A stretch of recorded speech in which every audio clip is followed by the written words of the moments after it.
প্রিয় দর্শক বন্ধুরা, এই মুহূর্তের জন্য সপ্তাহ শুরুতেই ব্যাপক জল্পনায় খবরটিকে কেন্দ্র করে অবশ্যই দেখে নিন অর্গানাইজার, টিচার বা সংগঠক শিক্ষক নিয়োগ প্রক্রিয়ার ক্ষেত্রে অত্যন্ত গুরুত্বপূর্ণ খবর আপডেট। বিস্তারিত তথ্য থাকছে, তাই আর্জেন্ট বেসিসে এই ভিডিওটা কিন্তু আপনাদের জন্য ক্রিয়েট করতেই হচ্ছে আর্জেন্টভাবে।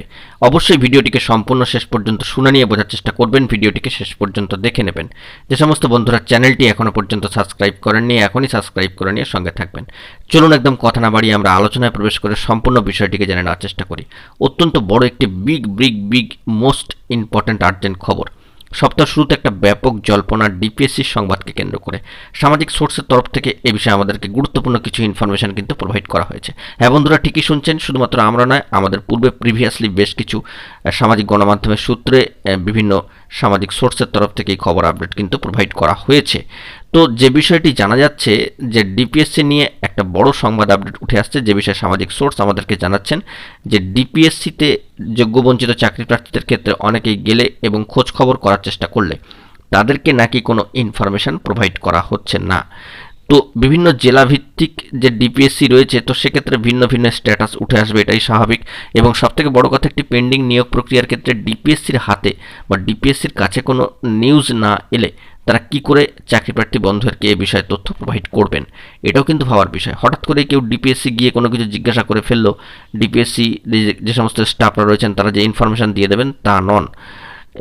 এক্ষেত্রে ডিপিএসসির সূত্রে যদি কোনো খবর আপডেট উঠে আসে, তো ডিপিএসসির তরফ থেকে সে বিষয়ে কিন্তু নোটিফিকেশান করা হয়, তাদের যে পোর্টাল থাকুক বা দেয়ালে টাঙিয়ে হোক বা যেভাবে নোটিফিকেশান বোর্ডে। কিন্তু বর্তমানে আমরা দেখতে পাচ্ছি যে প্রাথমিক শিক্ষা পর্ষদের কাজে কিন্তু যথেষ্ট গতি এসে গিয়েছে এই কারণেই বলছি, কারণ ইতিমধ্যেই প্রাথমিক টেট 2023কে কেন্দ্র করে ব্যাপক একটা তোড়জোড় চলছে এবং সেই সংক্রান্ত বিষয়ে বিশেষ পজিটিভ খবর আপডেটও কিছু কিছু ক্ষেত্রে কিন্তু উঠে আসছে। তো চাকরি প্রার্থী বন্ধুরা সেই দিকে একটু ফোকাস করবার চেষ্টা করবেন যে প্রাথমিক শিক্ষা পর্ষদ বর্তমানে এই সমস্ত কাজগুলিকে নিয়ে অত্যন্ত তৎপর। ডিপিএসসিতে গিয়ে অনেকে ছিন্ন বিচ্ছিন্নভাবে খবর সংগ্রহ করার চেষ্টা করছেন, সেটাই স্বাভাবিক। তো সেক্ষেত্রে অনেক ক্ষেত্রে ডিপিএসসি থেকে তথ্য প্রোভাইড নাও করা হতে পারে, কারণ তাদের উপর অনেক ধরনের ইনস্ট্রাকশন থাকে, তাদের কাছে তথ্যটি এলে তারা কিন্তু প্রোভাইড করেন।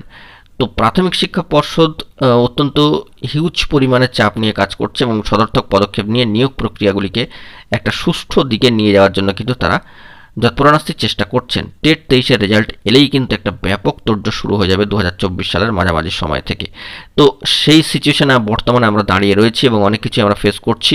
তো সেই দিক থেকে সপ্তাহ শুরুতে এই খবরটি উঠে আসছে যে আপাতত সংগঠক শিক্ষক নিয়োগ প্রক্রিয়ার ক্ষেত্রে যুক্ত চাকরিপ্রার্থী বন্ধুদের জন্য একেবারে এই মাসের শেষ পর্যায়ে দাঁড়িয়ে কিন্তু কিছু আপডেট খবর উঠে আসতে পারে, যেহেতু প্রাথমিকের নিয়োগ প্রক্রিয়াগুলি একটু একটু করে তৎপরতা পাচ্ছে বা গতি পাচ্ছে। তো সেই দিকে আমাদেরকে ফোকাস রাখতে হবে।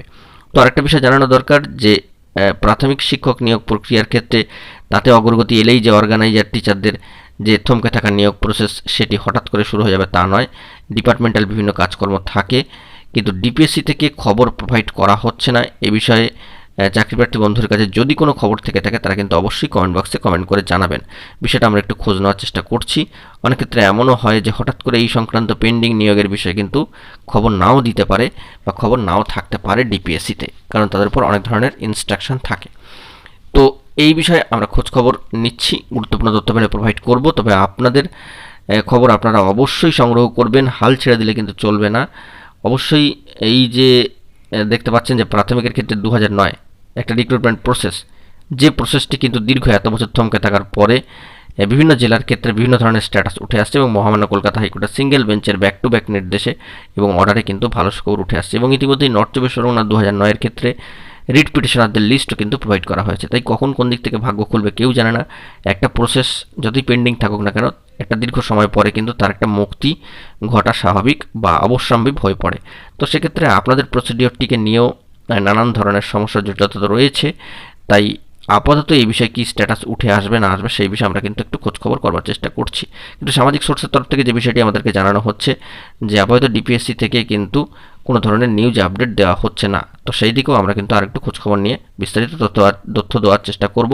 আপাতত সামাজিক গণমাধ্যমের সূত্র ধরে এবং বিভিন্ন অসমর্থিত সূত্র ধরে কিন্তু খবর আপডেটটি উঠে আসলো সামাজিক সোর্সের তরফ থেকে। ধন্যবাদ।